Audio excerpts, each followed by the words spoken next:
Hello everyone. एक बहुत अच्छी वैकेंसी जो है आई हुई है जो कि हरियाणा से है।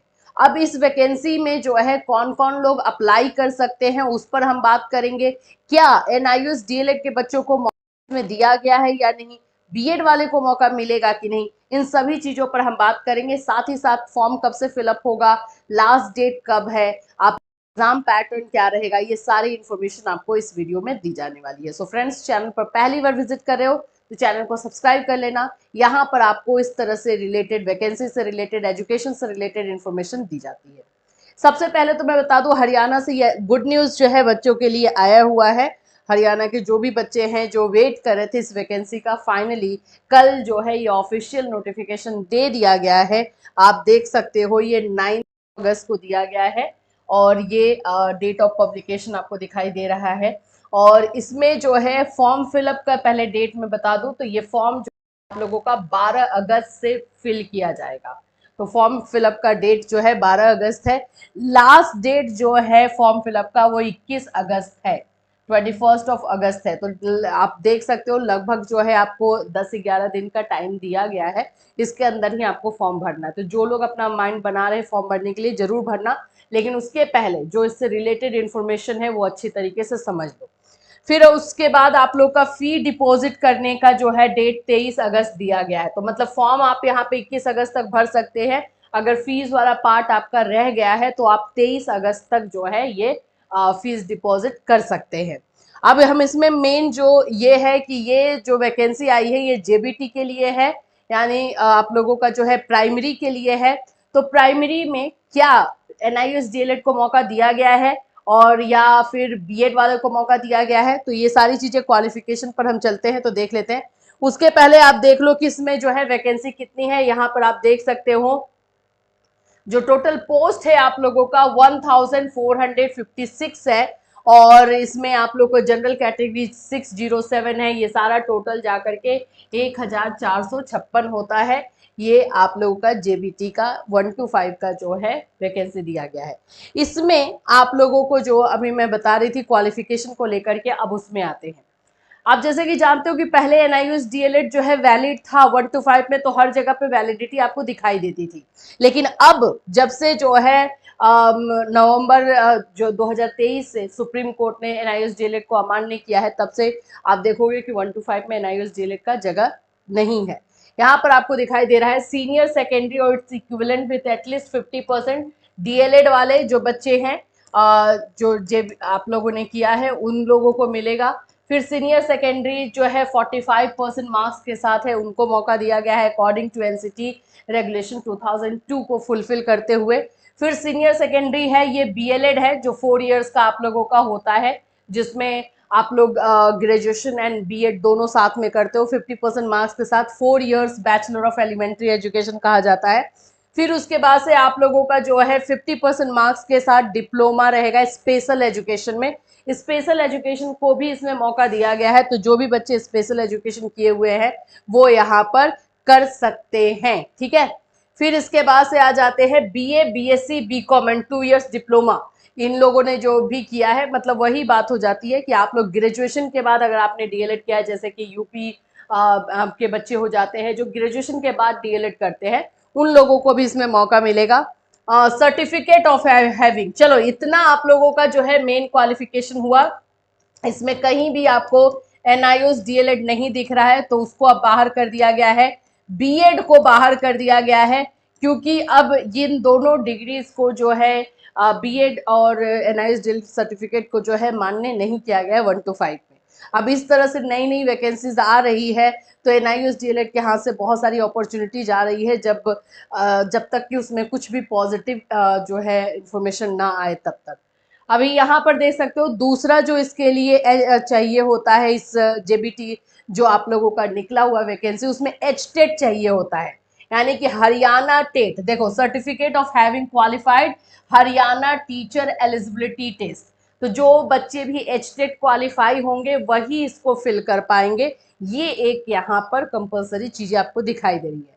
और एक और चीज है, मैट्रिक विथ हिंदी और संस्कृत और 10+2 बीए में with Hindi as one of the subject. यहाँ पर अगर आप लोगों को जो है जो 10th में अगर आप हो तो आपका हिंदी एंड संस्कृत, या 10+2 या बीए में आपने किया है तो हिंदी जो है एक ऐसा सब्जेक्ट होना चाहिए जो, तो जनरली लगभग होता ही है, हिंदी या संस्कृत में से कोई एक सब्जेक्ट आप लोगों का रहता है।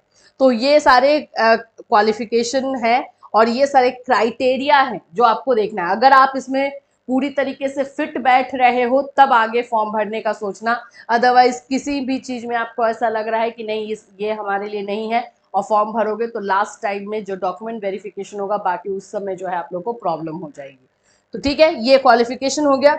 इसके अलावा जो है आप लोगों का यहाँ पर प्रोफेशनल ट्रेनिंग और इस सर्टिफिकेट के बारे में भी बात हो रही है जो कि हरियाणा गवर्नमेंट की तरफ से दिया जाए। जैसे इसमें ऐसा हो जाता ना कि रिलैक्सेशन के बारे में अगर हम बात कर लेते हैं, एज रिलैक्सेशन, तो जो नॉर्म्स है एक्चुअली में वही एज रिलैक्सेशन में रहेगा।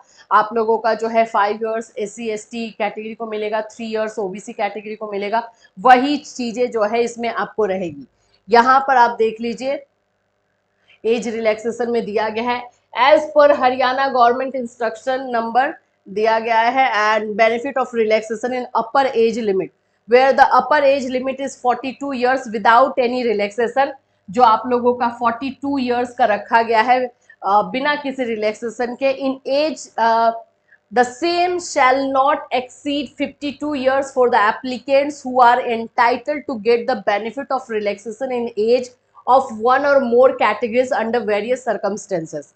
तो इसके बाद आप लोगों को जो है 5 साल का यहाँ पर जो है मिल रहा है। 5 साल का जो है यहाँ पर बैकवर्ड क्लासेस को यहाँ पे 5 इयर्स से दिया जा रहा है, और उसके बाद से जो डिसेबल है उन लोगों का एज रिलैक्सेशन है। तो आप लोग ये सारी चीज़ों को देख करके ही फॉर्म भरना है। और फिर जो विडो हैं उनको भी मिला है, अनमैरिड वुमेन को भी 5 इयर्स का रिलैक्सेशन है। तो ये सारी चीज़ें जो है आपको दी गई है। अब हम थोड़ा सा कुछ पॉइंट्स हैं जो उसको क्लियर करना बहुत ज़्यादा जरूरी है।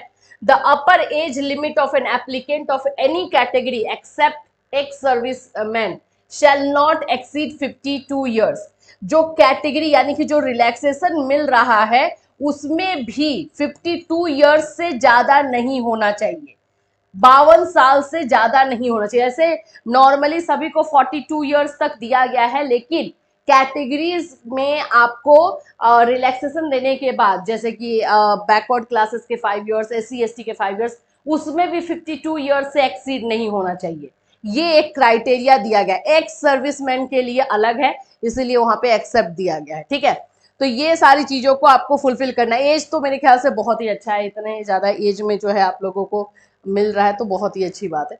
अभी हम आ जाते हैं नीचे, आप लोगों का जो मेन पॉइंट्स है जो आप लोगों के लिए जानना जरूरी है एग्जामिनेशन को लेकर के।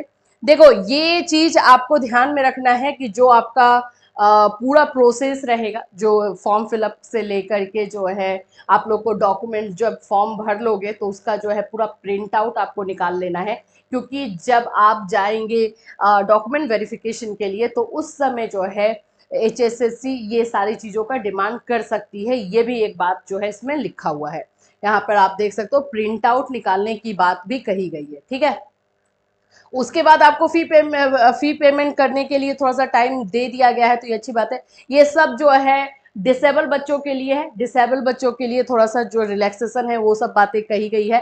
फीस को लेकर के अगर हम बात कर लेते हैं तो जो जनरल कैटेगरी के जो है मेल और फीमेल हैं उन लोगों के लिए 150 रुपए है, और जो पक्का हरियाणा रेसिडेंट है, हरियाणा के रहने वाली लड़कियां हैं, उनको जो है 75 मिलेगा, और SC/ST के लिए 35 है, और उसमें SC/ST के फीमेल के लिए 18 है। और जो PWD है, एक्स सर्विसमैन है, उन लोगों के लिए कोई चार्ज इसमें नहीं रखा गया है। तो ये सारी चीजें आप लोगों के लिए है। रिटन एग्जामिनेशन पर बात कर लेते हैं। रिटन एग्जामिनेशन कितने मार्क्स के होने वाले हैं, तो यहाँ पर आपको दिखाई दे रहे in view of honourable high court judgement dated 31/5/2024 in LPA number, the weightage of socio-economics marks has been done away with as per government letter number, और the scheme of marks shall be as under। तो यहाँ पर marks का जो रखा गया है वो 95 मार्क्स रखा गया है, और टोटल क्वेश्चन जो रहेगा वो 100 रहेगा, और 95 मार्क्स का जो है आप लोग का एग्जाम होगा। तो एक क्वेश्चन आप लोग 0.95 समथिंग ये आप मान के चलोगे। यहाँ पे दिया गया है 100 with weightage 0.95 marks for each question, ये आप लोगों को करना है। और इस तरह से इसमें जो है ऑप्शंस आप लोगों का जितने 5 ऑप्शंस रहेंगे और उसके अकॉर्डिंग आपको अटेम्प्ट करना है। All questions are compulsory. Questions paper shall be bilingual and offline OMR based written examination will be held for recruitment to the PRT post. There shall be no negative marking. देखो कोई negative marking नहीं है, ये बात भी है, लेकिन आपको अटेम्प्ट करना है, सभी क्वेश्चंस को अटेम्प्ट करना है, ये आप लोगों को कंपलसरी बताया गया है। और उस समय नहीं करोगे तो फिर आप लोगों का 0.95 मार्क्स जो है for each an attempted question shall be deducted, तब जा करके डिडक्ट हो जाएगा। इट मीन्स कि आपको तुक्का मारना है, जो मारना है मारना ही मारना है, छोड़ना नहीं है, बस यही चीज है। तो ये सारी चीजें जो है आप लोगों को हरियाणा से आई हुई है। जो लोग भी इस वैकेंसी का वेट कर रहे थे वो लोग जल्दी से जल्दी इस फॉर्म को भरने के लिए अपना डॉक्यूमेंट सारा रेडी कर लो, क्योंकि 12 अगस्त से फॉर्म फिल हो रहा है। और लास्ट मोमेंट में अगर फॉर्म भरने का सोचोगे तो हो सकता है कि साइट प्रॉब्लम हो जाए, इसलिए ज़्यादा लेट नहीं करना, जल्दी से फॉर्म भरना। इससे रिलेटेड कोई क्वेश्चन या कंफ्यूजन है तो इस वीडियो में कमेंट कर सकते हो। Till then take care everyone.